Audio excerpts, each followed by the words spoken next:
Hi friends, இன்றைக்கி பச்சை பட்டாணி சாதம் செய்ய போகிறோம். நான் அதுக்கு பச்சை பட்டாணி ஒரு கப் எடுத்திருக்கேன். ஒரு டம்ளர் நான் அரிசி எடுத்திருக்கேன். ஒரு பெரிய வெங்காயம், 2 தக்காளி, கொஞ்சம் கொத்தமல்லி, புதினா, இஞ்சி பூண்டு பேஸ்ட், தாளிக்கிறதுக்கு பட்டை கிராம்பு ஏலக்காய் எடுத்திருக்கேன். இப்போ எப்படி செய்கிறதுன்னு பார்ப்போம். இப்போ நான் 2 ஸ்பூன் அளவு நெய் சேர்த்துக்கிறேன்.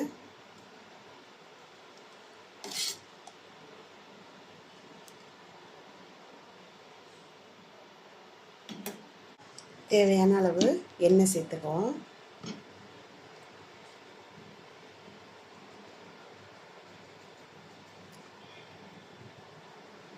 எண்ணெய் சூடாயிடுச்சு. தாளிக்க பட்டை கிராம்பு ஏலக்காய் சேர்த்துக்கலாம். கட் பண்ணி வச்சுருக்க வெங்காயத்தை இப்போ சேர்த்துக்கலாம்.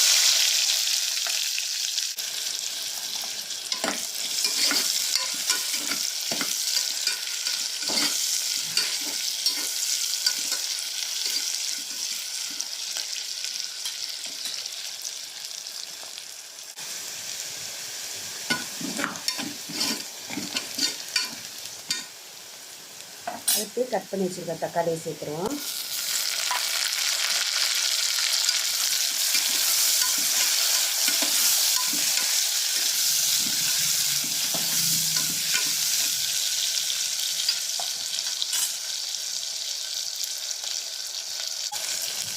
எடுத்து வச்சுக்க கொத்தமல்லி புதினா சேர்த்துக்கணும். இப்போ அடுத்து பட்டாணி சேர்த்துக்குவோம்.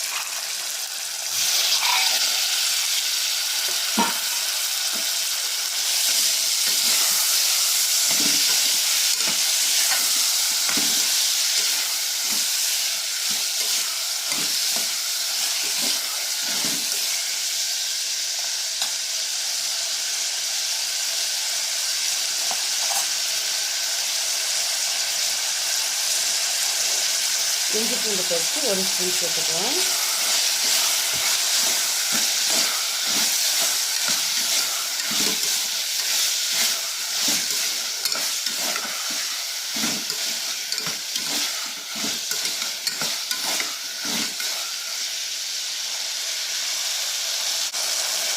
நான் 1 டம்ளர் அரிசி எடுக்கிறதுனால 2 டம்ளர் தண்ணி சேர்த்துக்கிறேன்.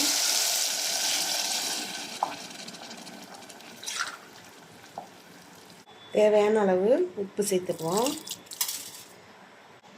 எடுத்து வச்சுருக்க அரிசி எப்போதெல்லாம் நம்ம சேர்த்துக்குவோம். தேவையான அளவு உப்பு எல்லாம் சேர்த்தாச்சு. இப்போ மூடி போட்டு ஒரு 3 விசில் வர வரைக்கும் வெயிட் பண்ணுவோம். 3 விசில் வரட்டும். 3 விசில் அடிச்சிருச்சு. இப்போ குக்கரை ஓப்பன் பண்ணி பார்ப்போம்.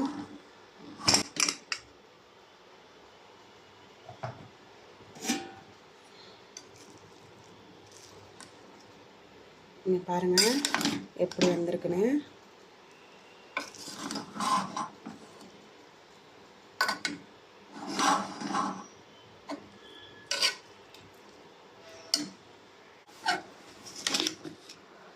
அடி பிடிக்காமல் வந்திருக்கு பாருங்கள். நான் சொன்ன அளவு கரெக்டான அளவு தண்ணி வச்சிங்கன்னா அடி பிடிக்காது.